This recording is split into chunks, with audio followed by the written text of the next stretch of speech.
आज के मुख्य समाचार। बिलासपुर के पलेला में कच्चा मकान ढहा। कोर्ट में सजा होते ही व्यक्ति ने निगला जहर।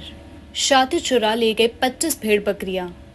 जॉब के नाम पे शातिरों ने 18 लाख की करी ठगी। ट्रक ने बाइक को मारी जोरदार टक्कर, मौत। 4 दिनों के लिए बारिश का अलर्ट। देहरा में राज्य स्तरीय स्वतंत्रता दिवस समारोह। ड्रेसिंग रूम की मरम्मत के चलते धर्मशाला से छीना मैच। मलाना के लिए राशन लेकर आज उड़ेगा हेलीकॉप्टर। अब समाचार विस्तार से। नंगल भागड़ा मुख्य मार्ग पर स्थित महावीर मार्केट के निकट ट्रक की चपेट में आने से एक व्यक्ति की मौत हो गई है। हालांकि उसे स्थानीय लोगों द्वारा उपचार के लिए अस्पताल भी पहुंचाया गया, मगर तब तक वह दम तोड़ चुका था। वहीं पुलिस ने अज्ञात ट्रक चालक के खिलाफ विभिन्न धाराओं के तहत मामला दर्ज कर लिया है, जो कि हादसे के बाद से फरार चल रहा है। जानकारी के अनुसार नंगल के गांव तलवाड़ा निवासी 52 वर्षीय राजन शर्मा अपनी बाइक पर सवार होकर नंगल की तरफ जा रहा था। इसी दौरान सामने से आ रहे ट्रक ने बाइक को जोरदार टक्कर मार दी, जिससे राजन पूरी तरह से घायल हो गया। इसके बाद उसे गंभीर अवस्था में उपचार के लिए अस्पताल पहुंचाया गया, मगर यहां पर चिकित्सकों द्वारा उसे मृत घोषित कर दिया गया था। बीते दिन धर्मशाला कोर्ट में एक नाबालिग बच्ची के साथ दुष्कर्म करने पर कोर्ट ने आरोपी को 10 साल की सजा सुनाई है। पुलिस के अनुसार यह व्यक्ति जमानत पर था तथा पिछले कल कोर्ट में फैसले की सुनवाई के लिए गया था। जैसे ही आरोपी को सजा हुई, वह घबरा गया। थाना प्रभारी धर्मशाला संजय कुमार ने बताया कि कोर्ट ने दोषी को सजा सुनाने के बाद गिरफ्तार करने के लिए पुलिस को सूचित किया। तब तक उस व्यक्ति ने किसी जहरीले पदार्थ का सेवन कर लिया था तथा उसे स्थानीय अस्पताल ले जाया गया तो पता चला कि उसने किसी जहरीले पदार्थ का सेवन किया। उसे रेफर करके doctor Rajendra Prasad medical college Tanda भेजा गया, जहां उपचार के दौरान बुधवार को उसकी मौत हो गई। पुलिस ने स्थानीय सुरक्षा अधिनियम की धारा 194 के तहत मामला दर्ज करके मृतक का पोस्टमार्टम करवाया है। हिमाचल प्रदेश के बिलासपुर जिले के उपमंडल घुमारवी की कोमजवाड़ पंचायत के पलेला गांव में 3 मंजिला स्लेट पोस्ट कच्चा मकान ढह गया। मलबे में बुजुर्ग पति पत्नी दब गए। गनीमत रही कि गांव के लोगों ने उन्हें समय रहते मलबे से बाहर निकाल दिया।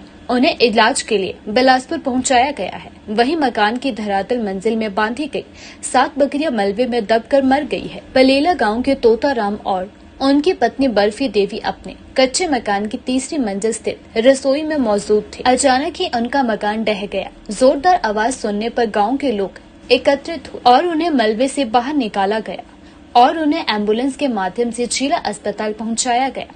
मकान की धरातल मंजिल स्थित पशुशाला में 7 बकरियां थी और बीच की मंजिल में सामान रखा हुआ था, लेकिन सब मलबे में दब गया।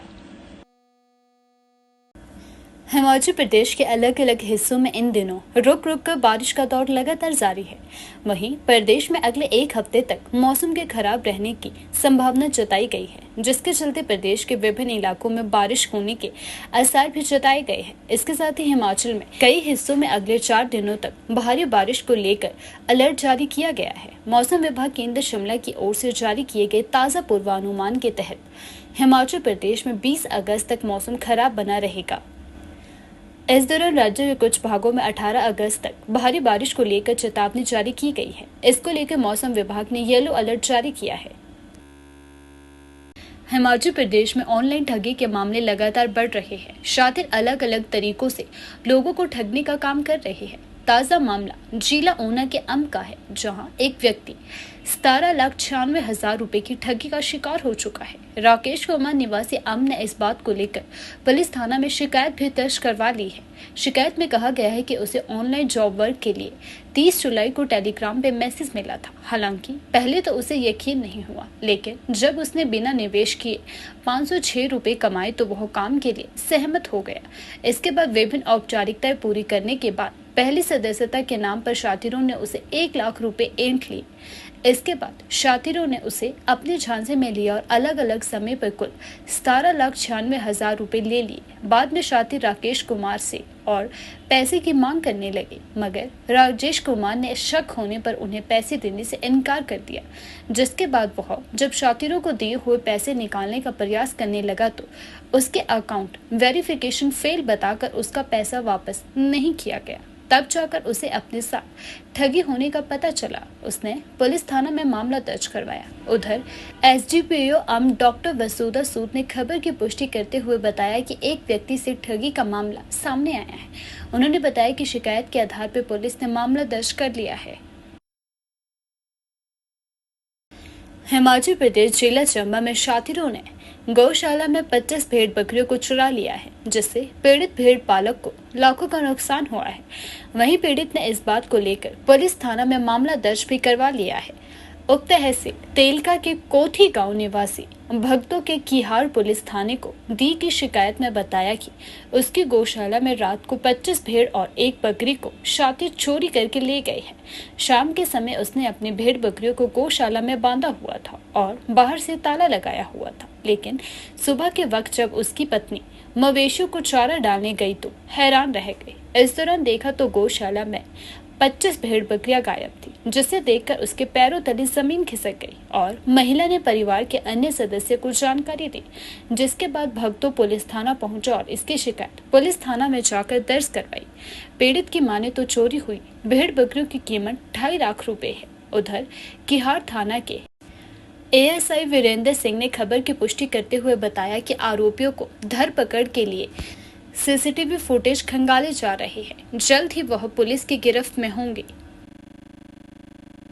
मलाना गांव में राशन की किल्लत से जूझ रहे लोगों को अब राहत मिलने वाली है। वीरवार को राशन लेके मलाना के लिए हेलीकॉप्टर भेजा जाएगा। हेलीकॉप्टर में मलाना के लिए आटा, चावल आदि भेजा जाएगा। 2500 की आबादी वाला मलाना 2 सप्ताह से देश दुनिया से कटा हुआ है। बादल फटने के बाद सड़क पूरी तरह से क्षतिग्रस्त है। ऐसे में लोगों को जान जोखिम में डालकर पहाड़ी रास्ते से होकर आवाजाही करनी पड़ रही है। गाँव में राशन का स्टॉक समाप्त है। वीरवार से गांव में मेला भी है। ऐसे में ग्रामीणों के सामने यह मुश्किल है कि मेहमानों को क्या खिलाएंगे। सड़क बहाल होने में 6 माह का समय भी लग सकता है।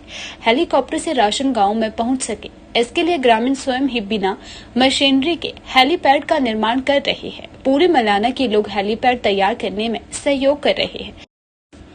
एसडीएम सदर विकास शुक्ला ने बताया कि वीरवार को मलाना के लिए हेलीकॉप्टर भेजा जाएगा। अंतर्राष्ट्रीय क्रिकेट स्टेडियम धर्मशाला में चल रहे ड्रेसिंग रूम के काम के चलते बीसीसीआई ने भारत बांग्लादेश के बीच 6 अक्टूबर को प्रस्तावित T20 मैच ग्वालियर शिफ्ट कर दिया है।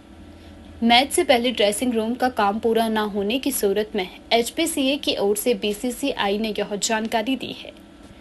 इसके बाद बीसीसीआई की ओर से समय रहते हुए मैच को शिफ्ट कर दिया गया है। 2023 में यहां से भारत और ऑस्ट्रेलिया के बीच होने वाले टेस्ट मैच इंदौर शिफ्ट किया गया था। मैदान तो अब पूरी तरह तैयार है, लेकिन अक्टूबर 2023 में विश्व कप मैचों से पहले भी स्टेडियम में मरम्मत का काम किया गया था। अब स्टेडियम के ड्रेसिंग रूम का काम चल रहा है। HPCA सचिव अवनीश परमार ने बताया कि धर्मशाला स्टेडियम में विदेशी और भारतीय खिलाड़ियों की ओर से बेहतर सुविधा मिले, इसके लिए आवश्यक कार्य किए जा रहे हैं। हिमाचल प्रदेश का राज्य स्तरीय स्वतंत्रता दिवस समारोह देहरा में शहीद भुवनेश टोगरा मैदान में आयोजित किया गया। सुबह करीब 11 बजे मुख्यमंत्री सुखविंदर सिंह सुक्खू ने राष्ट्रीय ध्वज तिरंगा फहराया। उन्होंने भव्य परेड का निरीक्षण किया। इस अवसर पर मुख्यमंत्री सुखविंदर सिंह सुक्खू ने कहा कि हमारी सरकार ने नीतिगत फैसले लेते हुए एक ही साल में 2200 करोड़ से अधिक का राजस्व प्राप्त किया है। राज्य की आर्थिक स्थिति धीरे धीरे पटरी पर आ रही है, इसमें समय लगेगा। कहा कि सरकार आपदा प्रभावित परिवारों के साथ कंधे से कंधा मिलाकर खड़ी है और हर परिवार को बसाना हमारा कर्तव्य है। बरसात खत्म होने के बाद इन परिवारों के लिए आपदा राहत पैकेज की घोषणा की जाएगी। मुख्यमंत्री ने कहा कि लोकतांत्रिक तरीके से चुनी गई प्रदेश सरकार को अस्थिर करने का प्रयास किया गया। उपचुनावों का आर्थिक बोझ डाला गया, विकास की गति रोकने का प्रयास किया गया, लेकिन जनता ने धनबल को हराकर जनबल का परचम लहराया। मुख्यमंत्री ने घोषणा की कि इस वित्तीय वर्ष में 75 साल के पेंशनरों व पारिवारिक पेंशनरों को पूरा एरियर दिया जाएगा। कहा कि अगले वर्ष में चरणबद्ध तरीके से कर्मचारियों को लंबित देनदारियों का भुगतान किया जाएगा। उन्होंने कहा कि सुख शिक्षा योजना के तहत राज्य की विधवा, तलाकशुदा व असक्षम माता पिता के बच्चों को 18 वर्ष की आयु तक 1,000 रुपए प्रति माह सहयोग राशि दी जाएगी। साथ ही इन बच्चों को पीएचडी तक निःशुल्क शिक्षा भी दी जाएगी। हॉस्टल न मिलने की स्थिति में पीजी में रहने के लिए 3,000 रुपए प्रति माह दिए जाएंगे।